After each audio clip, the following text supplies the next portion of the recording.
রাজনীতিতে শেষ কথা বলতে যেন কিছুই নেই। একসময় যাদের বিরুদ্ধে লড়াই করেছিল রুশ সেনারা, এখন তাদের সঙ্গেই গলায় গলায় ভাব। আর সেই একসময়কার মার্কিন মিত্রের বিরুদ্ধেই দীর্ঘ 2 দশক ধরে লড়েছে আমেরিকা।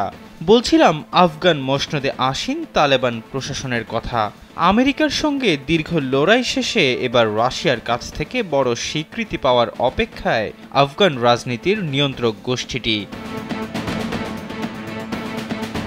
মার্কিন সংবাদ মাধ্যম ভয়েস অব আমেরিকার এক প্রতিবেদনে বলা হয়, রুশ পররাষ্ট্র ও বিচার মন্ত্রণালয়ের কর্মকর্তারা তালেবানকে সন্ত্রাসী সংগঠনের তালিকা থেকে বাদ দিতে প্রেসিডেন্ট ভ্লাদিমির পুতিনের কাছে আবেদন করেছেন। স্যান্ডেলিনা সো, রূপচর্চায় আভিজাত্য। রুশ প্রেসিডেন্টের আফগানিস্তান বিষয়ক বিশেষ দূত জামির কাভুলভ জানান, এই সিদ্ধান্ত বাস্তবায়ন করা হলে আফগান সরকারকে স্বীকৃতি দেওয়ার রাস্তা খুলে যাবে মস্কোর জন্য। রুশ এ কূটনীতিক জানান, মস্কোর সন্ত্রাসী সংগঠনের তালিকা থেকে তালেবানকে বাদ না দেয়া হলে আফগান সরকারকে স্বীকৃতি দেওয়ার উপযুক্ত পরিবেশ তৈরি হবে না। যদিও এই বিষয়ে এখনও কাজ চলমান রয়েছে। মস্কোর কালো তালিকা থেকে আফগান ক্ষমতাসীন গোষ্ঠীটিকে বাদ দেওয়ার জন্য রাশিয়ার শীর্ষ কর্মকর্তাদের কাছে ইতিমধ্যেই একটি প্রতিবেদন পাঠানো হয়েছে। এখন শুধু সিদ্ধান্তের অপেক্ষা।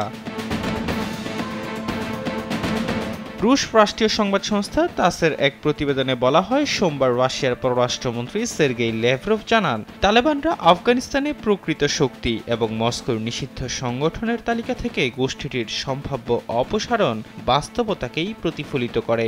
2003 সালে মার্কিন বাহিনীর সঙ্গে রক্তক্ষয়ী যুদ্ধের সময় সংগঠনটিকে সন্ত্রাসী সংগঠন হিসেবে তালিকাভুক্ত করে মস্কো।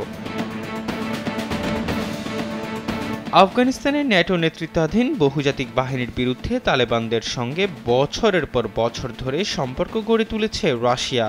এ সময় যুক্তরাষ্ট্র নেতৃত্বাধীন বিদেশি সেনাদল এবং তাদের আফগান মিত্রদের উপর হামলা চালানোর জন্য তালেবান যোদ্ধাদের অস্ত্র সরবরাহ করেছে মস্কো। তালেবান কর্মকর্তারা বলছেন, গত কয়েক বছরে কাবুল ও মস্কোর মধ্যে বাণিজ্যিক সম্পর্ক দ্রুত বৃদ্ধি পেয়েছে। এখন পর্যন্ত আন্তর্জাতিক কোনো পক্ষই তালেবান সরকারকে স্বীকৃতি দেয়নি। তবে চীন, ভারত, রাশিয়া, ইরান সহ বেশ কিছু দেশ তালেবানের সঙ্গে যোগাযোগ রক্ষা করা সহ বিভিন্ন সহযোগিতা করে যাচ্ছে।